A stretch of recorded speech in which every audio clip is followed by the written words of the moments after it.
Today's episode of the Star Local Media High School Sports Podcast is brought to you by Poor Richard's Cafe and Star Local Media. Poor Richard's Cafe, Plano's oldest restaurant since 1973. They are open daily from 5:30 a.m. to 2:30 p.m., serving the three most important meals of the day: breakfast, lunch, and dessert. It is true Texas home-style cooking made with love and grit. That is Poor Richard's Cafe, located off of Avenue K in Plano.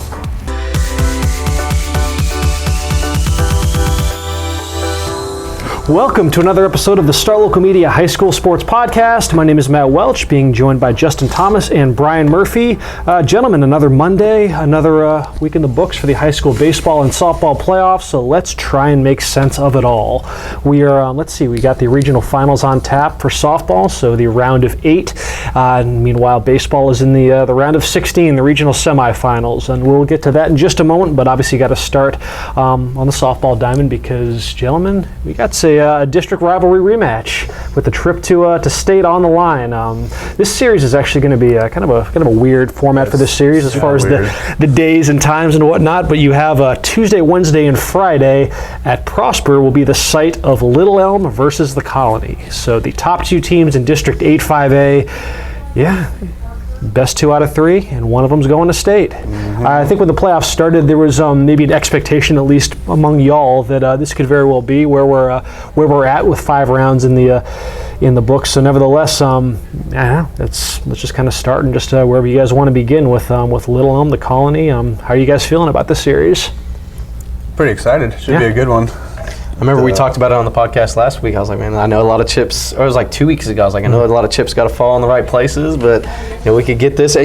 Just look at that rivalry in general, like not even just softball, but like Little Elm and the Colony.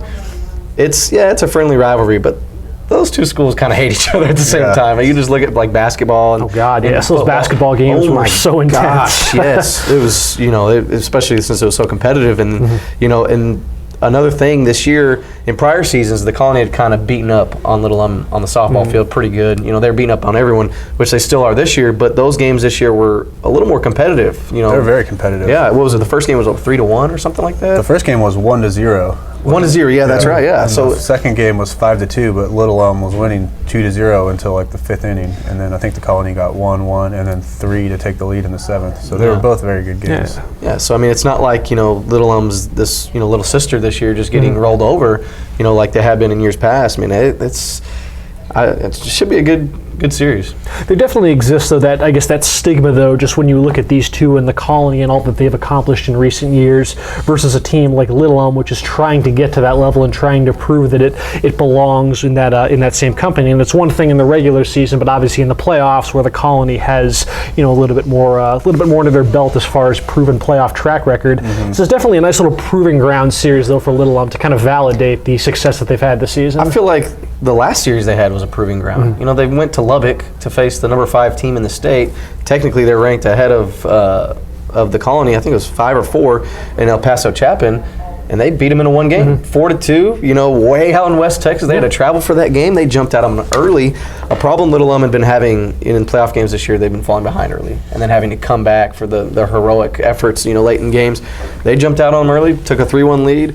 And then rode Lauren Lucas, to the end. Another complete game, 10 strikeout performance. Only gave up 2 runs against a team that hadn't lost since February 28th. I believe February 20th or 28th, and an El Paso Chapin team that was destroying everyone, all season long. I think that was, the statement win, for Little Elm this year, saying, hey, we're not just a team that just kind of won a couple series with some comebacks, and our dream season isn't just 3-4 rounds deep. It's hey, we're a legit team, and we can maybe give a team like the Colony a run for its money in the 5th round. Meanwhile, Justin, what's the read on the Colony right now? Just how are they clicking heading into this series? They're rolling pretty good. They're a nice 9-0 in the playoffs. I believe I tallied up their scores. They've outscored their opponents 61-15. And didn't really have much trouble this past weekend against Wiley, Abilene Wiley, that is, I should say. Man, that kept throwing me off because I have the Game Changer updates on my phone now. I finally logged it into my phone so I can get all the scores and stuff for the playoffs, and it kept popping up. It's like, the Colony and Wiley, and I'm like, and I was at Wiley High School for the Prosper Rockwall series, and I was just so confused. I was like, wait, how are they playing Wiley right now? Wiley's one of the best 6A teams. I was like, did they just say screw it and just play? All right, we're gonna play the best 5A and the best 6A, and then it clicked later that night. I was like, oh, they're playing Abilene Wiley. It was throwing me off completely. It was a long weekend. Yeah, so they won 7-1 and 12-5. Didn't really have much trouble getting past them. They had some couple standout performances. I don't know if you guys saw what Jada Coleman did the other night. Oh gosh! Just a simple 4 for 4, 2 doubles, a triple, a walk, 3 runs, 2 RBIs, and 4 stolen bases. Then you had Carly Charles doing her thing. She got her the win in both games, and in the first game she had 7 strikeouts, only allowed 3 hits, and then she also went 3 for 3 with a homer and 4 RBIs. My so goodness. She had a pretty big series for herself too. And then, the rest of the Colony lineup just keeps doing their thing. When you look at J.C. Coleman, and then Olivia Wick and Michelle Tillapaw and Jody Duncan, and even Alexis Favors, they're all hitting the ball. They're all knocking in runs seemingly every game. So, kind of a pitcher's duels, I guess, the first 2 games, but I don't know if you can necessarily count on that again, seeing each other for the 3rd time here. What do you guys? 3rd, 4th, and 5th times. Yeah. So what do you guys take away from those regular season meetings? As competitive as they were, do you feel like there's any carryover as far as any trends that might have surfaced there? Or just how do you guys feel like those games might apply to later this week? I don't think they factor a whole lot, because I think the Colony already respected Little Elm a lot coming into the season based on their games last year that were pretty close, and then obviously 2 close games in district this year. I wouldn't put a whole lot of stock in it. I think Little Elm's got to be feeling confident that they've hung with them multiple times, and I think the Colony is not going to be looking past them, chalking up that 2nd state appearance in 3 years up quite yet. I think both teams are going to be ready for it, and I think it's going to be a good series. Yeah, and I mean, Little Elm's been down twice in 2 different series this year, down 1-0, and they've come back and proven that they can win these big games when everything is on the line. So even if they lose game 1 to a team like the Colony, I don't think they'll be rattled and just crumble. But I think in those games, falling behind early big, if Jada Coleman and all those heavy hitters, all those D1 athletes on that team, get out on a big 5-6 run lead early, I think Little Elm could be in a bit of trouble. Trying to keep up in an offensive juggernaut slugfest like that. But if they keep it tight, and if Lauren Lucas is pitching like Lauren Lucas does, I think it can be another great showdown between her and Charles. This series will be Game 1 Tuesday 5 p.m. out of Prosper, Game 2 Wednesday 5 p.m. out of Prosper, and then Game 3, if necessary, Friday at noon, also at Prosper. Strange series times, but it is what it is. So Brian, obviously Little Elm not the only team that you still have kicking around in the softball playoffs. Let's shift gears and talk a little Region 2 right now. The final out there, Frisco Reedy against mighty Forney. Reedy gets a chance to try to take down the champs. And you know what? It's a 1-game playoff Friday. Anything can happen in these 1-game playoffs. Reedy was the one that lobbied for that, for sure. I don't know officially, but you got to think Forney didn't want to just have a 1-game against one of the hottest teams in softball right now in all of 5A. They're finally getting some recognition. They're number 9 now in the state. They've beaten Creekview in a series. Creekview was highly ranked coming into that game. They'd only lost twice this season. They beat them in the 2nd round, and then they're coming off a sweep over Hallsville. And I just looked at this before we came on. Reedy has not lost a playoff game yet, and that was surprising me, because I thought they maybe lost a playoff game earlier this year. Just not even really thinking about it. Lovejoy gave them their toughest test in the 1-gamer in the 1st round when they won 6-5. But this team, the 3rd seed out of District 9 5A, saying a lot with most of their star players are sophomores. You have a couple of juniors in there. Michaela Wark is just on an MVP level right now in this postseason. In 2 games against Hallsville, she had 8 RBIs, also had 2 complete games in the circle as well, locking down a pretty good Hallsville team in that 4th round. And so she's putting up some Lauren Lucas type numbers, some Carly Charles type numbers, just absolutely doing it all on both sides of the plate. And really, Reedy's just clicking on all cylinders right now, just really. It's like they've been here before, and they haven't. They're in unfamiliar territory, making it this far in the playoffs, and here they are in the 5th round still kicking. How do you approach a game like this, though, against a Forney, though, a team that is, they are, I don't know if they are ranked number 1 in the state, or if Georgetown is, or... Forney is 2nd. Forney's 4. Okay. Yeah, they have some teams from all over the place. Yeah. 1 through 3, Angleton, Barbers Hill, and Dripping Springs. Okay. 1 through 3. So, Georgetown's baseball. yeah. So, but they're supposedly the best, or according to this, the best DFW team. You're right there with the Colony. Yeah.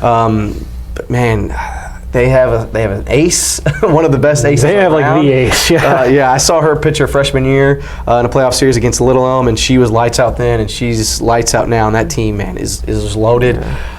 Luckily for Reedy, they won the flip or whatever they decided to do, and got the 1-game playoff. Anything can happen in a 1 game. Reedy's really hot right now. If they win that game, man, they're rolling to state. Yeah, I mean, because you look at what Forney's done up to this point. They're averaging 7.1 runs per playoff game. They've scored in double digits in 6 of their 9 games. Ironically enough, like their second-round matchup against Texas High, like Texas High looking really good now in hindsight. That they actually took a game off Forney and were able to drag that out to 3 games. Really low-scoring series, at least relative to what you'd expect out of Forney. But it's so hard to score runs against this Forney team right now. No team has scored more than 2 against them in the playoffs. I mean, they're just coming off a regional semifinal against McKinney North that they just brush McKinney North aside. Nice little two-game run rule sweep. McKinney North brushed Independence to the side. Independence finished ahead of Reedy in the district standings in Frisco, and then they just demolished McKinney North like it was nothing. So I don't know. Reedy's got their hands cut. And you look at one of the things, just looking through the box scores in that series. Forney's going to do what it will do at the plate with Savannah DeRozier in the circle, but McKinney North committed 12 errors in that series. And I think they committed only 1 in the series against Independence. So whether that's just a testament to the kind of pressure that Forney can put on teams, they have firepower up and down the lineup, and they can, I guess, maybe put you in situations that other offenses just can't because they just don't have that collective firepower. But yes, a very, very uncharacteristic defensive series for McKinney North, and you just can't make those kinds of mistakes against a team like Forney, because if there's just the one team in 5A that'll make you pay outside of maybe the Colony, it is Forney right now, because they are, at least as far as DFW programs go at the 5A level, that's the best thing going right now. So, and granted, Reedy didn't play a team like Forney in the 4th round like McKinney North did, but Reedy's never been in this situation before. Like I said, all their players are young, and you just alluded to McKinney North committing 12 errors in a series. Reedy committed 1 in 2 games against Hallsville in the 4th round. It seems like those young players, they're mentally right. It's going to take perfection essentially from Frisco Reedy to get by in this, and that's the thing with the 1-game scenario. Like I saw it last year when I was covering Plano. Plano ran up against the defending state champion Keller in the 5th round. They were able to get him in a 1-game scenario too, and they ended up squeaking out a 2-1 victory. So I mean, listen, if you get the perfect storm of just great defense, timely pitching, and you can just scratch enough. Again, it doesn't take much. If you can get 2-3 runs, then you give yourself a puncher's chance. It doesn't feel like, this needs to be a low-scoring game though, I think, for Reedy to have a snowball's chance of coming out in this one. And let's see. I guess that is it as far as the 3 softball teams that we still have kicking around. Still some on the baseball side of things. Got a couple. We've got Flower Mound, we got McKinney Boyd, and then Lake Dallas and Frisco Lone Star, and we will touch on those 4 teams after a quick word from this sponsor. Today's podcast is brought to you by Star Local Media. 14 newspapers and websites with a print distribution of 270,000 homes and monthly page views of 600,000 online. Star Local Media, your community voice for news. And now, let's get back to the podcast. And we are back. No line change necessary. Still got Justin Thomas, Brian Murphy alongside to talk, I guess, some 6A baseball as we are now bound for the 4th round. We had a few teams that were laid to rest over the weekend that we'll touch on as well. But let's discuss a couple that are still kicking among that final 16 in Class 6A. Justin. Mighty Flower Mound. Jaguars are back. That's right. Is it the year of Flower Mound or what? It is the year of the Jaguar for sure. As they outlast, really high in those Lone Star Cup standings, that's for sure. They outlasted district rival and just rival in general, Hebron, and are back in the 4th round, making amends for last year, missing the playoffs altogether. Makes you realize how strong that district was last year. If that team's not in the playoffs, because obviously a lot of that talent is showing this year. But they get an awesome game from starter Tyler Talbert on Saturday to finish off Hebron 6-1. He went 5 2/3, 2 hits, no runs, 6 strikeouts. Flower Mound, blew game 1. Let's call it what it is. They blew game 1. They were up 4 and gave up a 5-run 7th inning to drop that first game. But they rallied back, evened it up on Friday, and then jumped right out on Hebron on Saturday. This game was supposed to be at 4, ends up getting pushed back to 6 in Argyle. but didn't slow down Flower Mound. They scored 2 in the first, 2 in the second, 2 in the sixth. They led 6-0 until Keeper finally got on the board in the seventh for the final 6-1. But yeah, pretty good game from Flower Mound. So Austin Wallace bounces back on Friday for the Game 2 win, and then Talbot gets it done Game 3. Seems like every time we're on this podcast and I talk about a pitcher, I turn around and look in the box score, and they have a good hitting game too. And Talbot did it this time. He had a big double and 2 RBIs for them. So the Jags moving on. I think it's 6th time in the last 9 years they've been in the third round. So yeah, it's pretty consistent. And they get up next to Euless Trinity. This series, a lot of it is still to be determined. Right now, all we know for sure is that I guess Game 1 is going to be Thursday, 7:30 out of Globe Life Park. We actually got the info on the second and third games. There you go. Be some breaking news. 7:30 Friday for Game 2 at South Grand Prairie, and then I think 1 p.m. Saturday for Game 3 also at South Grand Prairie. Saturday, 1 p.m. at SGP. I will type that in. Awesome. Yeah. And then we'll see. Yeah, Flower Mound drawing a Euless Trinity team that I think this might be Trinity's deepest ever playoff run. Noon on Saturday. Noon on Saturday. Yeah, not super familiar with Trinity, but yeah, it's got to be one of their better runs. Seems like every year Bell or Trinity or somebody's pulling out kind of a season out of nowhere, but. Oh yeah, no, yeah, for sure. Yeah, first time they've been past the third round ever. They'd only been to the third round one time in their history, at least since 1994. So yes, by all accounts, one of the best Euless Trinity baseball seasons in quite some time. But they do run into a Flower Mound team that should have a bit more playoff experience on its side for sure. More experience in three quality starters there. And if they are to advance, Flower Mound that is, there's a chance that they might draw South Lake Carroll in the regional final. Yes, South Lake Carroll, which we were almost able to get 2 of your teams across into the fourth round. What was your read on the Dragons got the Marauders again? Yes. South Lake taking down Marcus in the third round. Marcus just didn't have it on Friday, and it's one of those games where just like every little break goes against you that could, Carroll has a 5-run inning, and Marcus wasn't like its sharpest in the field, but they weren't exactly like horrible errors. Tough grounders that they just didn't make the play. Trying to throw off a runner and the ball goes in the center field. A pass ball leads to another run. So just little, not huge mistakes that went against them. And then you flip around and Carroll has, some. I think it was maybe Blake Meafel. Somebody hits a pop fly to the second baseman, and he does the whole drop it, but then reaches down and catches it after he drops it. So just everything was going South Lake's way, and so they finished off the sweep 6-2 and 7-1, really pretty much in control of both games. So good year for Marcus, but. Did you get to see South Lake last year at all? I saw him in the regional final series against Marcus last year at Globe Park. What was your read on them this year? Just because it is such a different team, and yet they're still mowing teams over. I have a read on them because they graduated something like 20 seniors or something ridiculous, and here they are just rolling again. But I knew their 2 pitchers, as long as they came back from their injuries healthy and similar pitchers, were going to be good, and that's definitely the case with Sipple and Stever. Meanwhile, where I was at last week, and I guess the last bit of baseball that I'll be covering this year, we had some history made over in McKinney, because McKinney Boyd is bound for the 4th round for the first time in its history, as they won a 3-game series against Allen, a series that went the distance and a very competitive series. Kind of had that expectation going in that these two teams, there wasn't a whole lot separating them in the regular season, and sure enough, that proved the case in the playoffs. Allen was able to get Game 1 of this series, so for the second straight round, McKinney Boyd is down 0-1, in a best-of-3 series against a state-ranked opponent. But that's a resilient bunch in McKinney, man. They find a way. They grind it out, man. The offense is they're not gonna shatter the record books or anything, but just it was a combination of just timely hitting, pitching, and defense. And I think if you ask any coach around the state, just like give me the 3 keys to victory in any playoff series, you'll probably get some form of those 3 tenets.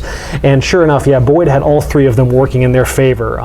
In Game 3, the do or die game last Friday, it was the timely hitting. You had just right from the get-go of the 4 runs that they scored against Allen, 3 of them came with 2 outs. And then you get, you look at the first inning where Allen records a quick 2 outs, and then Bo Brewer and Chase Peterson draw a couple walks with 2 outs, and then Simon Reed belts a 2-run single, and just like that, Boyd is out and running up to a 2-0 lead, and they're able to get Allen to go into its bullpen right out of the chute. Allen's starter Sean McVitie only makes it 2/3 of an inning, and even though Allen went into that game with the expectation of having to throw 4 pitchers, with it being game 3 and all, it still definitely does kind of throw the game plan off the. Expect to have one ready in the first inning. Yeah, off kilter a tad bit to already be digging into your bullpen that early, and then you look at just the job that Boyd's pitchers did, because I was fascinated to see if this game went the distance, because if you look at the regular season series, Allen won the game that Allen was able to get in the regular season was a 10-0 run rule just blowout, and they did so in that game where you had guys like Chase Peterson and Dawson Goheen pitching for the Broncos, and it was expected that if this went to game 3 in the playoffs, that those would be 2 of the names that they had to call upon. I mean, it was a very, very redemptive showing for those 2 as they held Allen to just 2 runs on 5 hits. Granted, both of those runs came on solo homers by Allen's Cole Latos and Zach Hargrove. Man, quite a postseason for Cole Latos. In 8 playoff games for Allen, he had 4 home runs. So some nice power numbers for Cole Latos. Really, really heated up late in the year.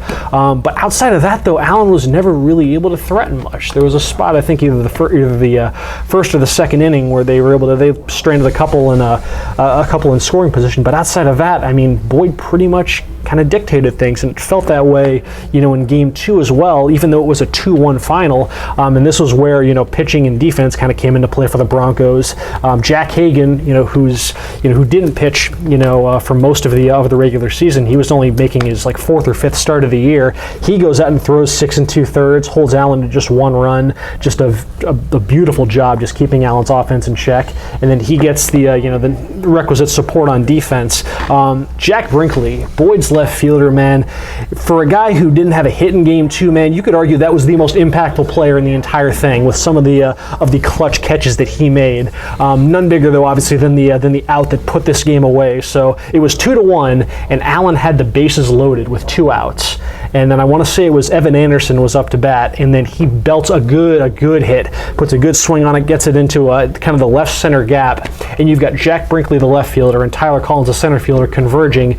Brinkley dives for it, so it is literally an all or nothing sequence, and he makes that catch to end the game. I mean, if that ball gets by, Allen scores the tying in go-ahead runs and possibly wins the series. This was in the top of the 7th.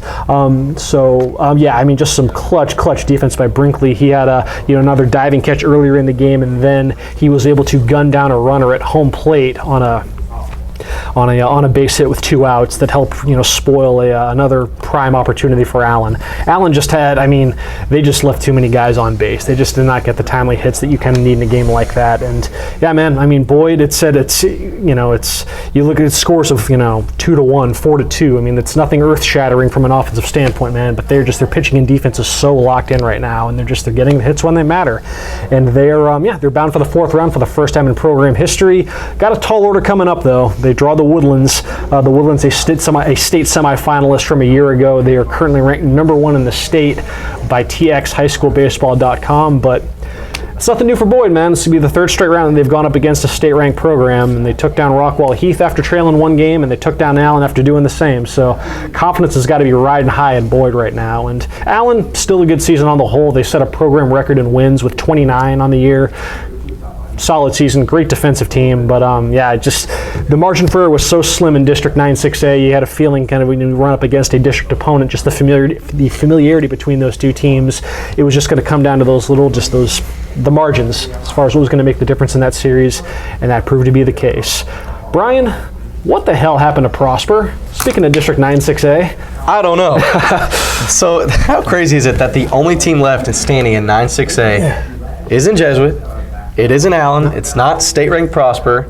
It's the 3rd place team, McKinney Boyd. I don't know. That's why they play the games.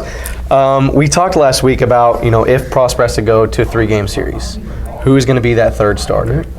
Well, they had to figure that out against a red-hot Rockwall team. Harpole Sorry, I don't know his first name. Prosper's real secretive about their rosters and stats and whatnot, but Harpole. That might just be an alias for all we know. Maybe so, because you look at Game Changer and you have to go to the team that they're playing. Yeah. Rick Carpenter, he's real old school. I don't know if it's an old school thing or if it's just he doesn't want other teams knowing his stats and what his guys have. Even though they're like the top divulge names without stats. Yeah, I mean, Rockwall is still able to get last names on this one at least. But yeah, Harpole, he started Game 3. He lasted 1/3 of an inning. He gave up 2 home runs. This was the Brandon Troxler game for Rockwall. He had a triple. He had a home run. He also went 6 innings and allowed just 1 run. Wow. In Game 3. The Wichita State commit, he did it. And I saw him homer in Game 1. I was at Game 1 of that series at Wiley. Big series for Troxler. As you know, Barry Rose, former Wakeland head coach, he's now at Rockwall. 4th time that Rose and Carpenter have squared off against each other in the playoffs. 13, 15, 17, and 19. Carpenter won 13 and 15. Rose got the best of him in 17 when he was at Wakeland, when Wakeland made that state title run, or state, run to the state tournament, I should say. And then Barry Rose gets him again, 19. So all even 2-2 and then 2-2 and. So, I mean, but Rockwall looked good. None of these games were close. So, Cosner gets the bump in Game 1, and Cosner had a very uncharacteristic outing, gave up 7 runs. He gave up 5 in the first 2 innings alone. And then Carpenter told me after the game, we've been riding Cosner. Cosner, he's been, pitching complete games all year long. We go as he goes. And then we all know about Caleb Putnam, who's been their ace all year. He gets the job done in Game 2. Prosper wins that one 8-1.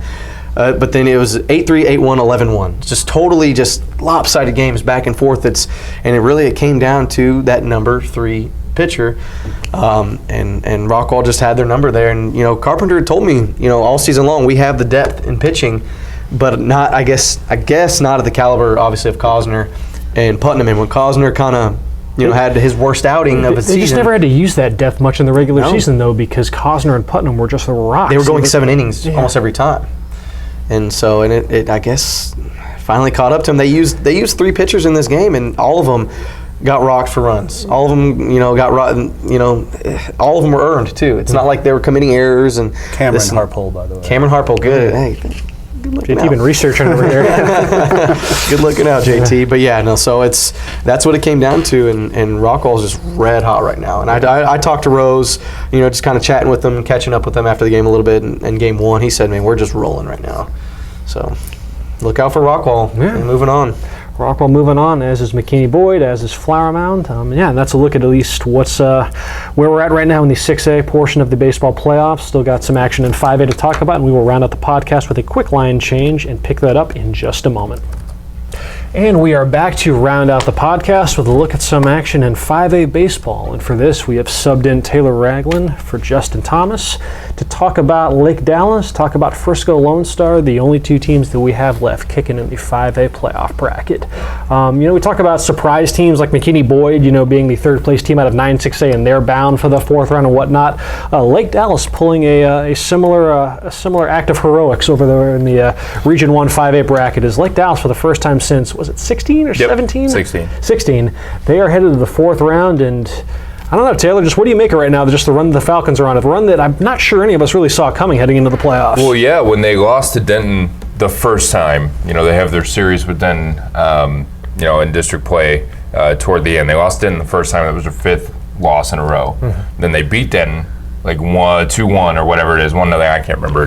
Low-scoring game that Deborah Schmidt pitched, and that kind of it broke the seal on the timely hitting for Lake Dallas, because they were just lacking. Every time I talked to Ryan Howard, he's like, man, all we're missing is the timely hit. That's literally all we're missing. And then, the floodgates kind of opened a little bit, and now, obviously, in the postseason, it's been all about that. They've gotten great outings, especially, going up against Burleson Centennial and Jacob Metter, TCU commit at TCU in game number 1.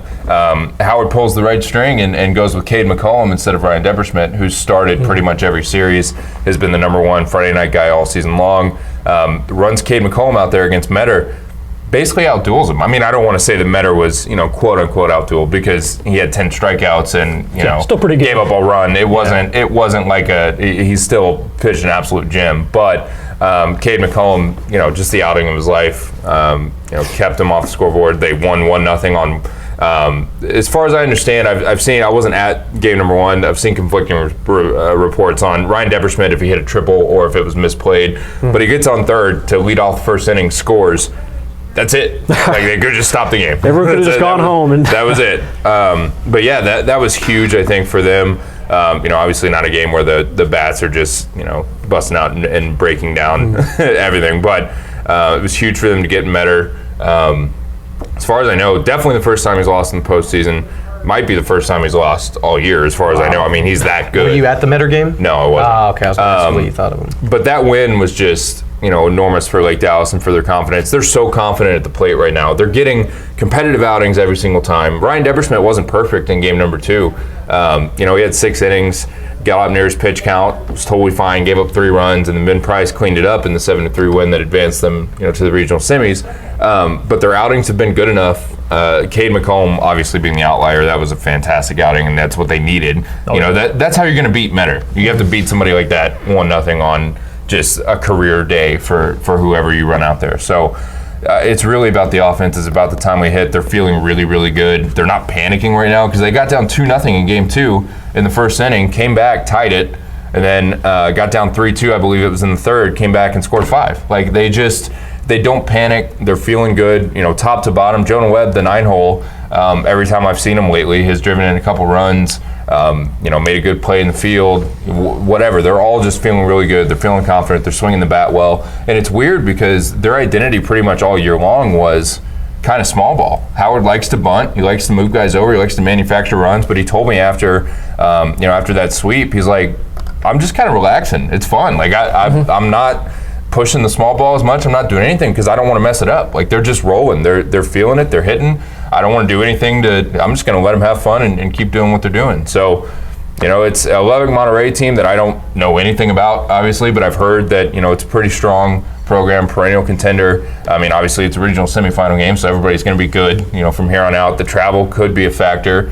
That series will be 3 games, Friday and Saturday at Abilene Christian. I mean, as close to halfway as you can get between Lubbock and Lake Dallas. I mean, it's a long way.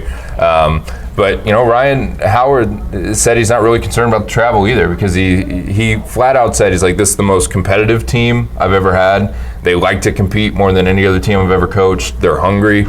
They don't care because they've had weather delays this postseason. They've had all sorts of stuff. He's like, when it's time to go and they tell us we're playing, they lace it up and they're ready every single time. So I don't think travel will be a huge issue. Like I said, I don't know anything about Monterey, but I expect another good series. And if they can continue to get competitive outings from, their 3 arms, and Depperschmidt, McCollum, and Ben Price is throwing really well too. They're guys that are just competitive and like to fill it up. So they keep getting good outings and they keep swinging the bats the way they are, especially with runners in scoring position.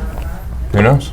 This series will be Game 1 Friday, 6 p.m. out at Abilene Christian. Game 2 will be 11 a.m. Saturday, also at Abilene Christian, with Game 3, if necessary, to follow. Brian, Frisco Lone Star, man. Dude, that was one heck of a series. Yeah, it was. I was at Game 2. We'll let both of y'all chime in. Yeah, Frisco Lone Star, which gets the better of Lovejoy in a after series going down 1-0. Yeah, the series that went the distance and had some. It's sheer drama. So yes, Frisco Lone Star bound for the 4th round. Have they ever been this deep before? Nope. So some more history being made out in Frisco. The 3rd round. No, the 2nd round was it, and last year they lost in the 1st round. So that's what Lake Dallas and Frisco Lone Star lost in the 1st round last year, and you see just sometimes it's I don't know. It's weird how that can work out sometimes. It's funny because Lone Star's been very consistent the last 3 years. They've had very good pitching. They've been riding Dylan DeLeon and Ryan Bogus. Since they were freshmen. Well, DeLeon's a junior, Bogus is a senior. They've been on that varsity the last 3 years. They've been big time guys. But everyone just talks about Wakeland for obvious reasons. But when you think about that district, and Reedy, they made a little noise last year beating Lake Dallas in the 1st round. So, it's just Reedy, Wakeland, sprinkling on Heritage and Independence and whoever. And then Lone Star was just kind of flying under the radar. They were just breezing through everyone going into the playoffs as well. And here they are, in the postseason. And you mentioned how they were down in Game 3. Game 2, they were up 3-0 the entire game. They were up. They were up in Game 3 too.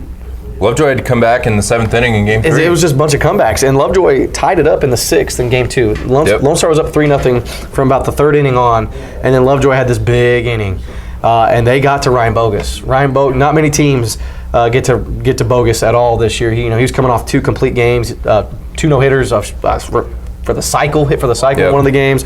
Like, this dude has just been playing out of his mind, and you think, well, we got 3 runs on this guy. Like, in any other game, it's like, we only got 3 runs and we lost.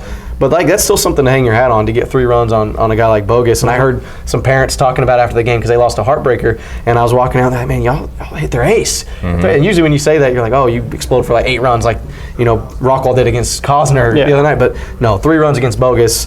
Bogus probably the best pitcher I've seen right there with Netter from Burleson Centennial all year.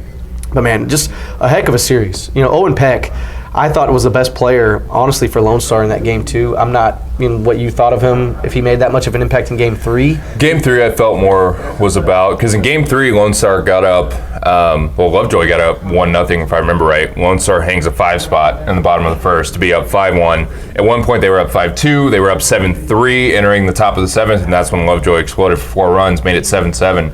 And for me, it was more about Graham Williams on the mound.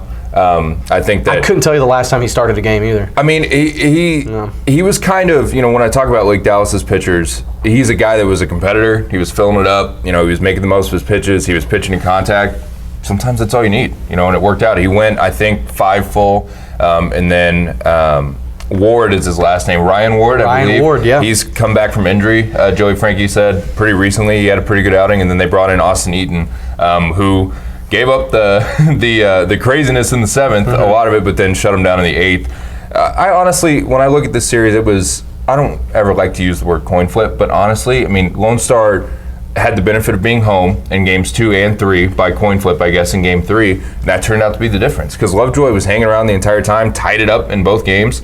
Lone Star, hangs in there and gets the walk-off on both nights. So, having covered Lovejoy and seen Lovejoy, that is a really, really talented baseball team, especially on the offensive side. But even Jordan Yoder's a freak on the mound. They had 3 good starters. They had Terwilliger going into Game 3. I'm sure they had to feel pretty good about that. But now, why don't you go with Terwilliger in Game 2? Luke Stein was nice.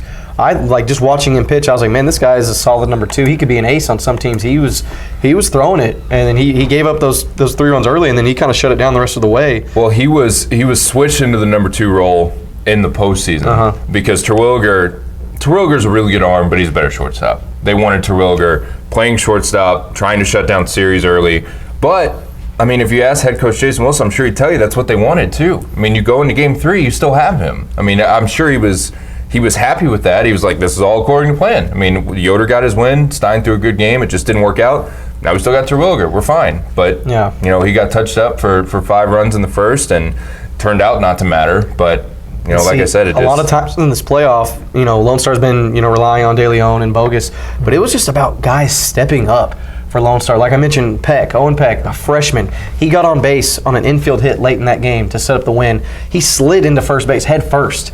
He would just find ways to get on base. He would go from first to third on routine plays, scoring the game-winning run. Guys like Ryan Ward coming in, out of the pen, pitching 3 innings when the game went to extra innings in Game 2. Well, and it's about how they won too. They won. Gutsy, man. Well, in my game they won. De Leon put a little just nubber up the line at first. DiFiore fields it, gets lost in translation, and then Williams, who led off the inning with a double, just comes around to score on a crazy play. That's all it took. So, like I said, Game 2 was won on a sack fly to center. That was one of those series where it was a toss-up. They're both really, really good baseball programs. Honestly, I'm going to have some Frisco haters. I think Lovejoy may have been the more quote-unquote talented team, just top to bottom. But Bogus is a freak. De Leon's been great on the mound. Everybody they threw in Game 3 was great. They did what they needed to do. They got the hits when that's what it's about. You get the hits when you need to. You have the timely hit. You get good outings. That's why you play the games. That's why you took the words right out of my mouth. That series, Frisco Lone Star going up against Corsicana in the 4th round. That series kicks off Wednesday, 5 p.m. out at Dallas Baptist. Game 2 will also be at Dallas Baptist Thursday, 5 p.m. And then, if necessary, Saturday for Game 3, 11 a.m. also at DBU. Nice facility for some playoff baseball. And that'll wrap it for this edition of the Star Local Media High School Sports Podcast. We'll be back on Thursday to begin our school year in review series, looking back at the year that was for a few of our markets. In the meantime, folks, you keep enjoying your week, and we will talk to y'all later.